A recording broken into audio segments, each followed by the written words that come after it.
Yo အားလုံးပဲမင်္ဂလာပါဒီနေ့ကတော့ကျွန်တော်ရဲ့ပထမဦးဆုံး PC လေးကိုဆင်သွားမှာပဲဖြစ်ပါတယ်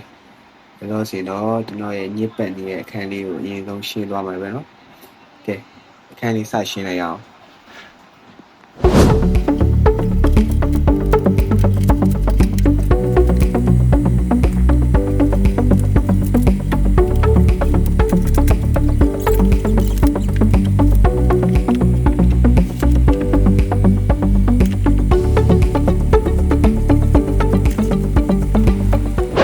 PC လေးစဆင်ပါပြီဗျာ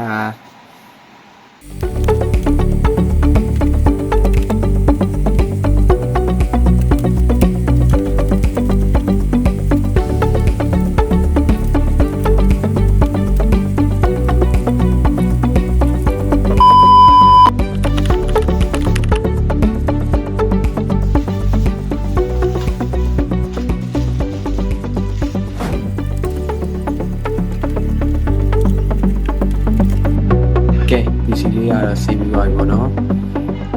နောက်နေ့ကျမှပြင်တွေ့ရတာပေါ့ကဲကျွန်တော်ရဲ့ PC လေးနဲ့အရင်ဆုံးစလိုက်အောင်